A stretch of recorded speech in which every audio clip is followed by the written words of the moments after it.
folks, welcome back to the channel. My name's Rhodes. If you're new to my channel, don't forget to subscribe and hit that notification bell. It'd be much appreciated. So we're here at this late hour to discuss Eternals. Now, as always, I'm late to the game. I watched this movie just Sunday gone, but for good reason, because it was my anniversary weekend. Had a wonderful anniversary, had some natural hair out. And I'm so digging my natural hair. But anyway, side topic, different video. We're here to discuss Eternals. Now, I'm not going to lie, I was really contemplating on how to introduce my review video on Eternals. And I thought, you know what? It's best to start off with a strong cup of coffee and a disclaimer. So, away from YouTube, I'm forever bleating on about my admiration for the MCU. I really appreciate what they've done with their movies. And many people have rightly spoken about the typical structure and blueprint of a Marvel film. And for me, there's a common thread of high energy and charisma with Marvel movies. Even when the story is bleak, they still manage to retain that high energy and charisma. Now, on watching Eternals, I have to say, man, this was a radical shift from what I'm accustomed to with the MCU. And because there was a large dichotomy between the audience response to this film and the critics' score, I put out a little statement on my Instagram feed to the effect of, will the pendulum of opinion swing towards the audience score once I've seen this film, or the critics' score? So let's talk about it.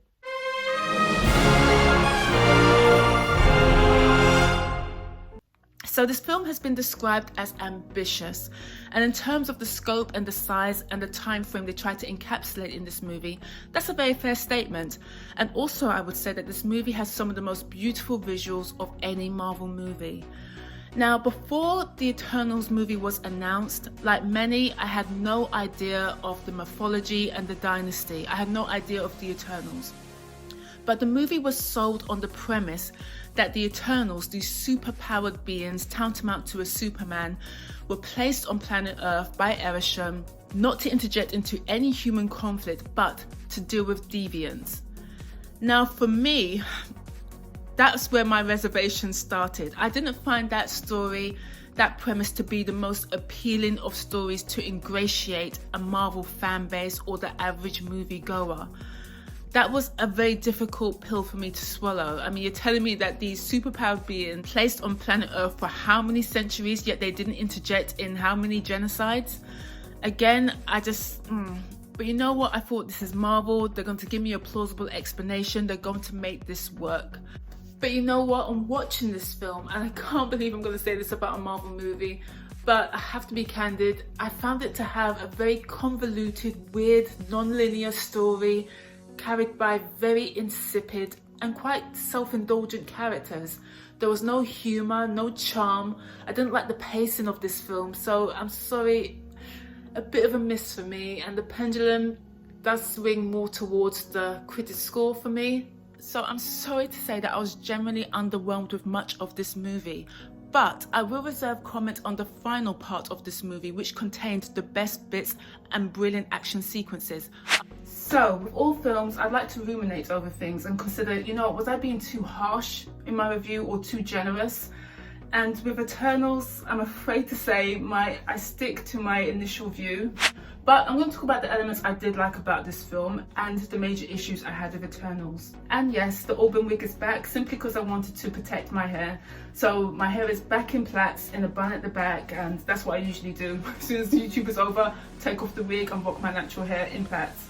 So anyway, Eternals, the elements I did not like with Eternals. Number one, I just can't get over the lingering on the planet for 7,000 years and having no free will. That whole premise of being bound by Arishem and not interjecting into any human conflict or any alien conflict if they're not deviants.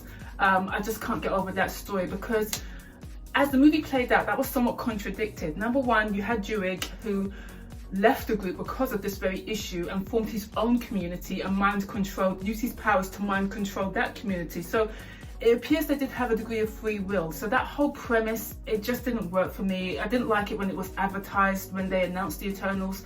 And as the movie played out, I still wasn't here for that whole story arc.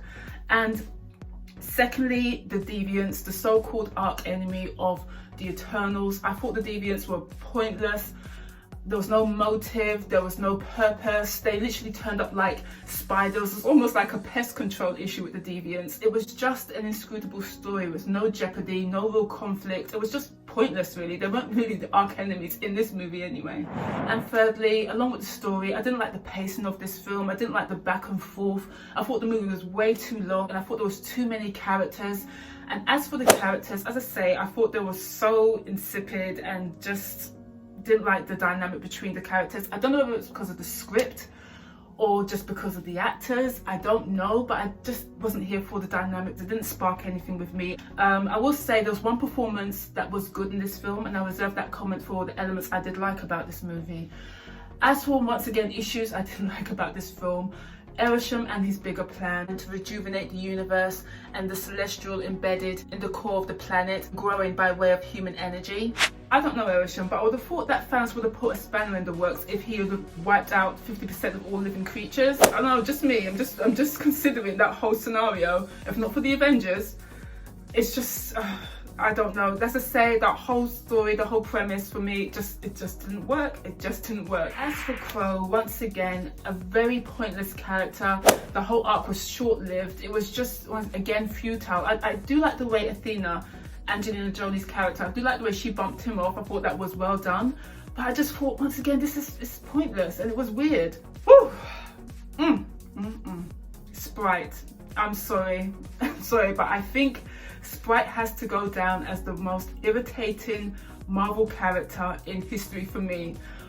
Oh, I dislike that character. Sorry, but one of the best moments, there was actually a really good moment in this movie when she was going off with her speech right at the end and she was cut short by Druig. You know what, I thought that, you know what, that could have been done earlier on in this film. And Kit Harington's character, I almost felt that he was a side thought and just wasted in this movie. I mean, he only didn't have much screen time at all. He was almost like a sidekick to Cersei, and when she had a low, quiet moment, she may have time to communicate with Kit Harington's character. It was just pointless. It was just, I don't know, wasn't here for it. But there were elements about this movie which I did like, which was all condensed, funny enough, in the ending of this film. Number one, I was here for the VFX in this film. The VFX looked good. It was, I don't know, it's not the typical effects and special effects that you see in a Marvel movie. The VFX in this film were very delicate and regal. It was very well done in this movie. I loved the color palette. It was almost like watercolors in this movie. I liked the lighting. I liked some of the cinematography. Yeah, so in terms of the visuals, many of the elements were well done. As for Icarus, I really liked his action sequences. It's nothing groundbreaking that we haven't seen before. Superman. But anyway, I liked his action sequences. I liked his facial acting when it comes to the beams. I thought he did well there. Yeah, I thought his movement was really good. I liked the action sequences. And as for Makari, oh, when Sis started running, I was here for it. I love those action sequences. I think for me, this was the best fast-paced running in a superhero movie that I've ever seen. I thought they really did well. It was really realistic. I loved the way the camera moved around her, the close-ups. I thought it was well done. As I say, it was very regal and beautiful. For me, as we were watching it, my partner said to me that, you know what, she can give Flash a run for his money. I was like, you know that, because it was so well done. I thought they did that with that character. And as for Angelina Jolie, it wasn't the most illuminating of performances, but you know what, she did well for the script that she was given. There's nothing more she can do. For me, she came to serve those looks, okay? It was all about side, look, snap, okay? She gave me that Amazonian supermodel type of tease. That's what she came for. Got her check and bounced. Angelina Jolie was just serving looks. I mean, what we need to say about Angelina Jolie, the woman is just stunning, stunning, stunning. So yeah, I did like her fight sequences. Again, very, very delicate fight sequences. I like her creation of weapons. It was just like a fashion shoot, to be fair. So yeah, as for the action sequences all condensed in the end of the movie, I thought that was the best part.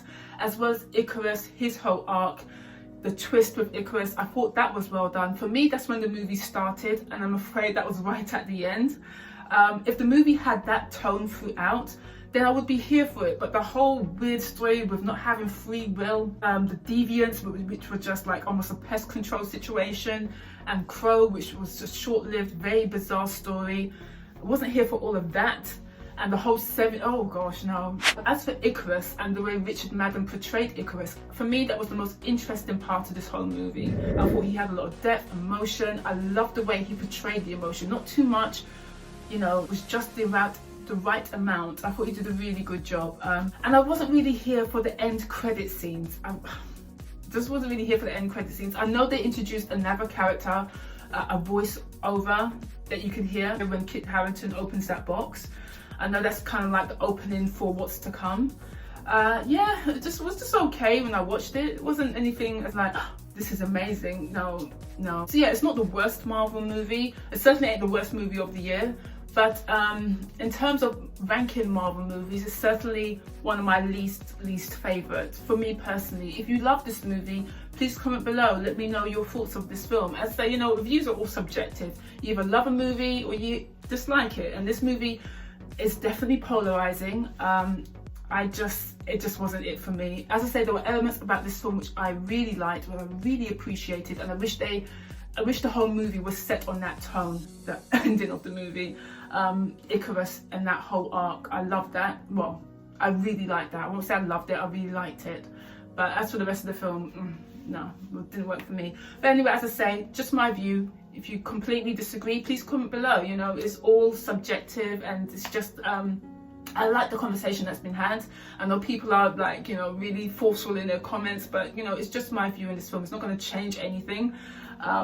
I just don't think I'll be so eager to watch any sequel. If they do decide to do a sequel, I think I might give that a pass. And I can't believe I'm saying that with a Marvel movie, but yeah, unless there's got to be major changes before I put down my money. But anyway, that's me done for another day, and I shall see you soon. So it just a bit disappointed with this film. But yeah, I shall see you soon, and adios for now, and have a great weekend. Take care. Bye.